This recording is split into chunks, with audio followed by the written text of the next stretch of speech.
सुर में गाना सीखिए पाधानीसा ऐप के साथ। AI powered personal music teacher from Saregama.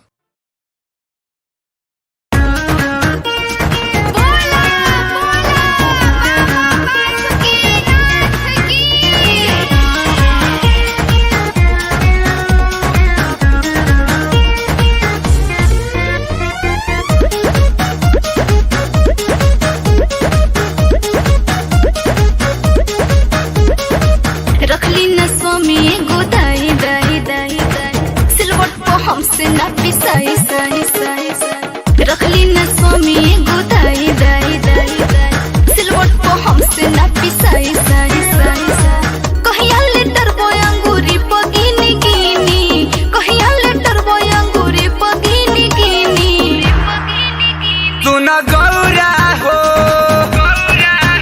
सुना गौरा हो काम तू चलावा कुछ दिन किंदे बतोरा भांग पीसे के मशीन सुना गौरा हो काम तू चलावा कुछ दिन किंदे बतोरा भांग पीसे के मशीन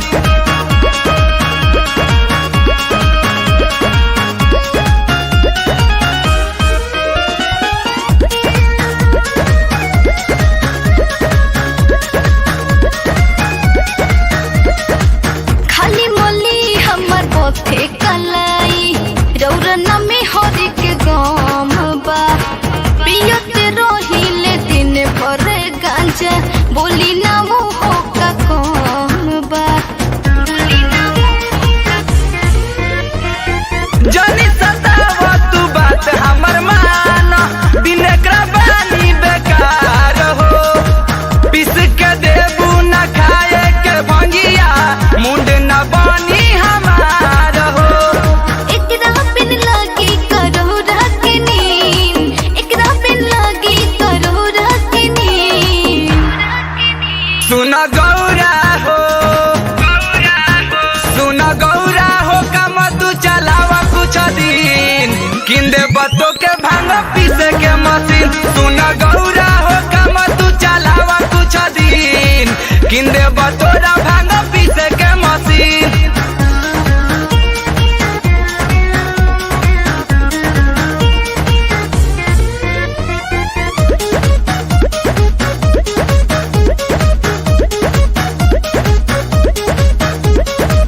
सुनिए स्वामी बात हमरो तमानी और बातू सर काम हो हरदम कहिले पीसे के भंगिया तनी ना बाटे आराम हो बड़ महीना है सावन के पावन सब कंवरियन के भार बा जल ढारेला कंवर लेके छोटुआ कबे से लाइन में खाड़ बा मासूम में चल ना कठोर हीरो रबीन मासूम में चल ना कठोर हीरो रबीन सुना गौरा हो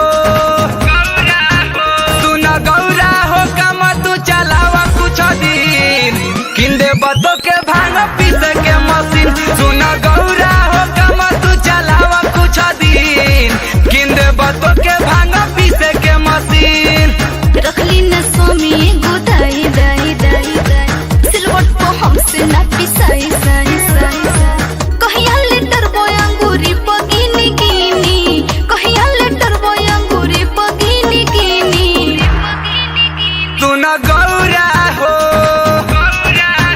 सुना गौरा हो काम तू चलावा कुछ दिन किंदे बतोरा भांग पीसे के मशीन सुना गौरा हो काम तू चलावा कुछ दिन किंदे बतोरा